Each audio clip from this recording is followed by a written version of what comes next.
Il est temps de nous pencher sur le trend des marchés. Les bourses européennes ont de nouveau évolué au rythme des prix du pétrole. Le baril de Brent enregistre une nouvelle envolée alors que la trêve entre les États-Unis et l'Iran apparaît de plus en plus fragile.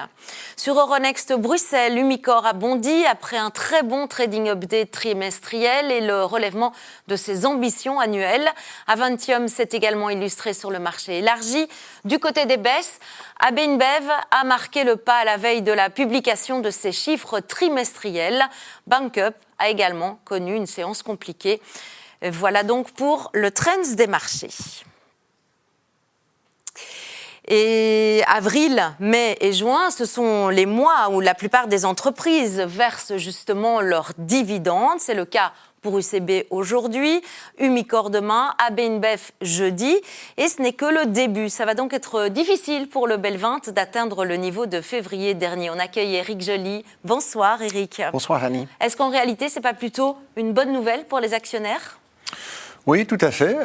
Si l'on exclut toutes les sociétés belges cotées en bourse de Bruxelles avec une valeur nominale de moins d'€1, donc on peut parler des penny stocks, les trois quarts des autres sociétés vont quand même verser un dividende dans le courant de cette année. Et pas moins de 58% de ces sociétés comptent payer un dividende qui est supérieur par rapport au dividende qui a été payé en 2025. Et on peut faire un petit exercice tout à fait théorique. Admettons que l'on achète toutes les sociétés qui payent un dividende, sociétés cotées en bourse de Bruxelles, oui. Vous auriez quand même un rendement brut de 4,56%. En net, bon, il faut évidemment déduire le prix compte, 30%. On arrive plus ou moins à 3,20%, enfin 3,19% pour être tout à fait précis. Est-ce qu'il y a un secteur justement particulier où ces dividendes sont bien plus alléchants ? Oui, évidemment, c'est le secteur de l'immobilier qui a vraiment une tradition avec des dividendes. Et donc, il y a les sociétés immobilières réglementées, les CIR, il y en a 15 qui sont cotées en bourse de Bruxelles. Là, même exercice tout à fait théorique, si vous achetez les 15 CIR cotés en bourse, vous avez là un rendement net de 4,65%. D'accord. Alors Éric, la hausse des taux d'intérêt depuis le début de la guerre en Iran, fin février, elle a évidemment porté un coup dur au cours de nombreuses actions immobilières. Depuis le début du conflit, les taux d'intérêt à long terme belges ont augmenté de 46 points de base pour atteindre 3,61%. Tout à fait, et on le voit d'ailleurs sur ce graphique.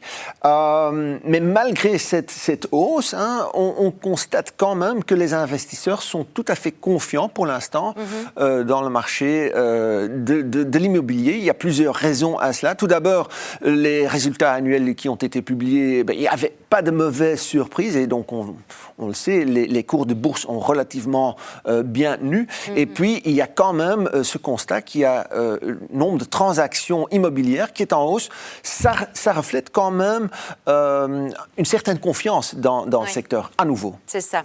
Éric, on va parler aussi de la valorisation de ces CIR, donc ces sociétés immobilières réglementées, qui sont des sociétés spécialisées dans la gestion, on l'a bien compris, de l'investissement et de l'immobilier.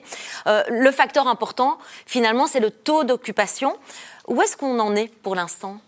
Mais pour l'instant, ça va bien.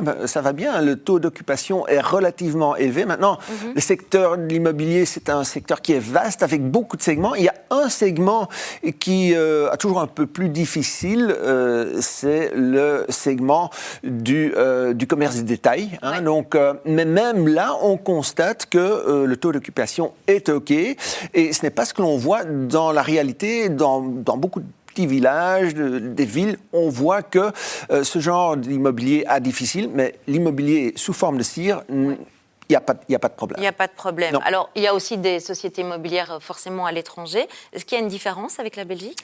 Mais je pense que les sociétés immobilières belges sont relativement bien protégées contre une hausse des taux. Il faut savoir qu'une grande partie de ces CIR ont quand même décidé de diminuer le taux de distribution, c'est-à-dire la part des bénéfices qui est distribuée sous forme de dividendes, pour arriver plus ou moins au minimum qui a été fixé par la loi, donc à 80%. Ça veut donc dire que ces sociétés ont un peu de marge au cas où, à l'avenir, ça irait moins bien. D'accord, on a parlé de 15 CIR qui sont cotés en bourse, donc ces sociétés immobilières réglementées. Qui offre le plus de rendement pour un investisseur belge ? En rendement brut, on a Ascensio qui paye le plus. Et alors, du côté rendement net, c'est Care Property Invest. Donc voilà, à vous de choisir laquelle vous préférez. Très bien, merci. On choisira alors, si on a l'occasion. Merci à vous, Éric Joly, pour votre expertise en ce lundi 4 mai. C'était donc le Trends des marchés du jour. Merci de nous suivre.